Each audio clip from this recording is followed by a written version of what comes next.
Okay, so I know what this looks like. It's late, I'm in my pajamas, and I am clearly about to go to bed. But before I do, I wanted to share with you some tips for improving your sleep.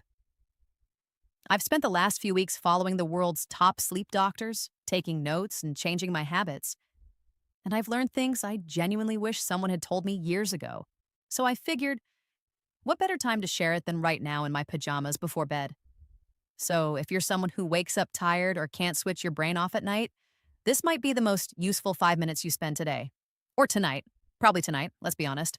Let's start with something most people have never even heard of. You have a genetic sleep code inside you. It's called your chronotype. And it's basically your body's internal instruction manual for when it wants to sleep, when it wants to wake up, and when you're going to feel at your sharpest. The wild thing is, you didn't choose it. It's written into your DNA. Freaky, right? Now there are four chronotypes. Some people are what doctors call lions. They're your early risers, up before 6 a.m., fired up and productive by mid-morning. Then there are bears, which is actually the most common type. Over half the population falls here. They run on a pretty standard rhythm, feeling their best around midday. Then you've got wolves, the night owls, the creatives, the ones whose best ideas arrive at midnight and who genuinely struggle to function before 10 a.m. And finally, there's the dolphin, light sleepers, a little anxious, very detail-oriented, and chronically frustrated that their body just won't let them sleep as deeply as they want to. Here's why this matters. If your daily schedule is working against your chronotype, you're going to feel off, like you're permanently jet-lagged in your own life. There's actually a free quiz at chronoquiz.com that tells you your type in about 3 minutes. So go check it out. Okay, so now let's talk about coffee because I think almost everyone is drinking it wrong. And I say that as someone who absolutely loves their morning coffee. Here's what's actually happening in your body when you wake up. You've been building up a molecule called adenosine all night. The more of it you have, the sleepier you feel. Caffeine works by blocking the receptors that adenosine docks into.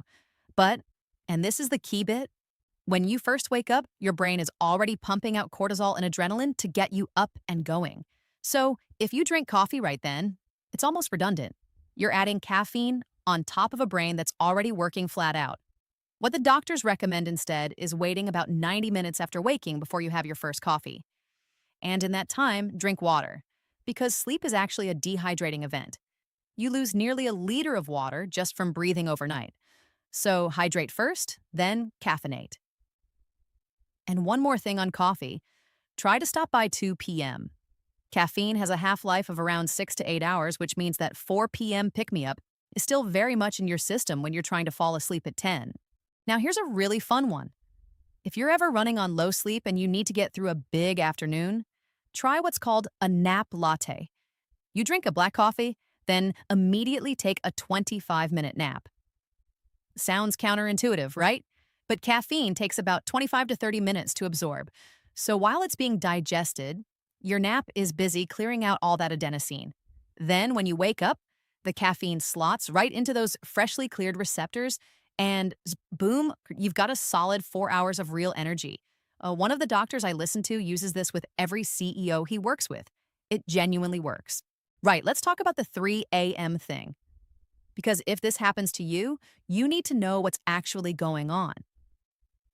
Here's the thing.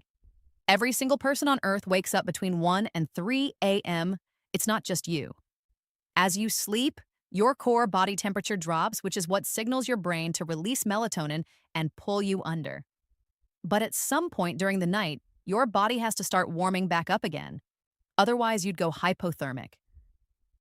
That warming process happens between 1 and 3 a.m., and for most people, they just roll over and fall straight back to sleep without even knowing it happened. But for some people, they get stuck. And that's where it becomes a problem. So if you're one of those people, here's exactly what to do. First, don't get up to go to the bathroom unless you absolutely have to. The moment you stand up, your heart rate rises and you need your heart rate below 60 to fall back asleep. Even walking across the room can make it really hard to re-enter sleep. So just lie still and give it 20 or 30 seconds first. Second, don't look at your phone and don't look at the clock. The second you see the time, your brain does the maths. It's 3:30, I've got to be up at 6. And now you're anxious and annoyed, which is exactly the opposite of what you need. Keep your eyes closed and your heart rate calm. And third, try something called 4-7-8 breathing. You breathe in for a count of 4, hold for 7, and breathe out slowly for 8. Do that about 20 times. It sounds simple, but there's real science behind it. You genuinely cannot count and worry at the same time. Your brain can only do one thing. So as you count, the anxious thoughts get quieter, your heart rate drops, and your body naturally drifts back towards sleep. Now, let's talk about alcohol, because a lot of us reach for a glass of wine to wind down, and I think it's worth knowing what's really going on when we do that. Alcohol is specifically destructive to your deep sleep, what's called stage 3 and stage 4. And stage 4 sleep is where something remarkable happens. Your brain runs what's basically a cleaning cycle, flushing out proteins that accumulate between brain cells. When those proteins aren't cleared out, night after night, year after year, it's linked to Alzheimer's disease. So you might fall asleep easily with a drink, but the sleep you get is genuinely poor quality in a way that matters for your long-term health. Now, I'm not saying never drink, and that's not realistic. And frankly, the doctors I listen to enjoy a glass themselves. But if you do, here's the smarter approach. Have your drink with dinner, somewhere around 6:30 or 7 p.m., alternate with glasses of water, and try to stop by 7:30. Then wait about 3 hours before going to bed. That gap gives your body the time it needs to process the alcohol so it doesn't wreck your sleep architecture. Though personally, I find it best to avoid alcohol altogether. It's a poison, and it's not doing anything good to my body.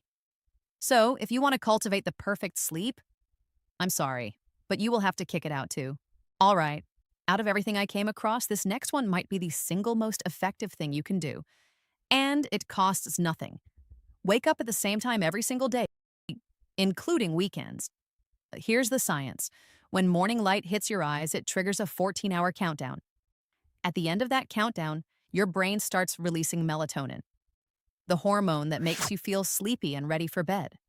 So if you wake up at 6 a.m. on weekdays, but sleep until 8 a.m. on weekends, you've just pushed that melatonin release back by 2 hours, which means Sunday night you can't fall asleep easily, and Monday morning feels like absolute torture. But if you wake up at the same time every day, your melatonin release becomes completely predictable, you get tired at the right time, you fall asleep easily, and the whole system runs smoothly. You don't even have to go to bed at the same time every night. Just the wake-up time is what anchors everything. And just a few final things before I go, because these are quick, but they're genuinely useful. If you're a side sleeper, try sleeping on your left side rather than your right. When you sleep on your right, your organs shift slightly and can push stomach acid upward. Left side is better for your digestion and your sleep quality. Keep your bedroom cool. Your body temperature drops as you fall asleep. And if the room is too warm, your body can't make that drop. A cool room makes a real difference. And if you're in a relationship, try not to have difficult conversations right before bed. It raises your heart rate and your stress levels right when you need them to come down. Save the big talks for after dinner, or even the morning when you've both slept and you're thinking more clearly. Oh, and one more. Get your magnesium levels checked. A huge proportion of people are deficient and have no idea.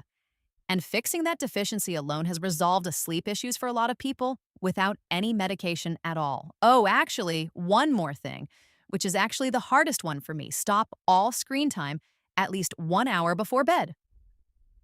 I know it's tempting to doom scroll on funny cat videos, but seriously, stop that.